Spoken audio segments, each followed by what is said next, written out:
सन 1947। इस साल 15 अगस्त के दिन देश के पहले प्रधानमंत्री जवाहरलाल नेहरू ने आज़ाद देश की घोषणा की।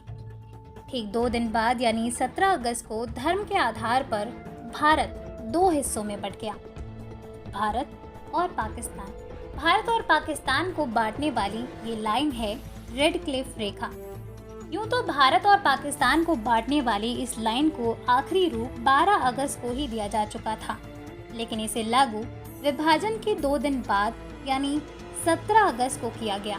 रेड क्लिफ का अपना एक इतिहास है और इससे जुड़ी कई बातें काफी रोचक भी हैं। दरअसल रेड क्लिफ नाम सर सिरिल रेडक्लिफ के नाम पर रखा गया है, जिन्होंने भारत में से मुस्लिम बाहुल पाकिस्तान को निकालकर अलग करने का काम किया। सर रेडक्लिफ को दोनों देशों की सीमा आयोग का संयुक्त अध्यक्ष नियुक्त किया गया था।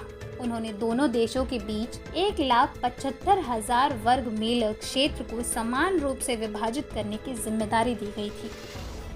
8 जुलाई 1947 को भारत आने के बाद सिरिल को काम पूरा करने के लिए 1 महीने का समय दिया गया था, लेकिन विभिन्न आयामों को ध्यान में रखते हुए विभाजन करने के लिए ये समय काफी कम था। बावजूद इसके सर रेडक्लिफ और उनकी टीम ने ये काम 1 महीने से कुछ अधिक समय में पूरा किया।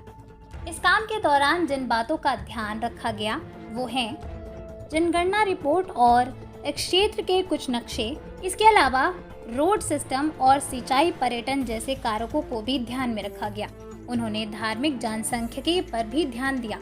आयोग ने मुसलमानों और गैर मुसलमानों के निकटवर्ती बहुसंख्यक क्षेत्रों का पता लगाया और उसी के आधार पर पंजाब के 2 हिस्सों की सीमाओं का सीमांकन किया। यही नहीं, प्राकृतिक सीमाएं, संचार माध्यम, जलमार्ग और सिंचाई प्रणाली, साथ ही साथ सामाजिक राजनीतिक विचारों को भी ध्यान में रखा गया और इसी के साथ रेखा पूरी तरह से 12 अगस्त को तैयार हुई। कम समय की अवधि की वजह से उनकी टीम को सर्वेक्षण और क्षेत्रीय जानकारी इकट्ठा करने का पर्याप्त समय नहीं मिल पाया। सीमा विभाजन को अंतिम रूप दिए जाने से पहले मुस्लिम लीग और भारतीय राष्ट्रीय कांग्रेस दोनों ने अपनी मांग उनके सामने रखी थी।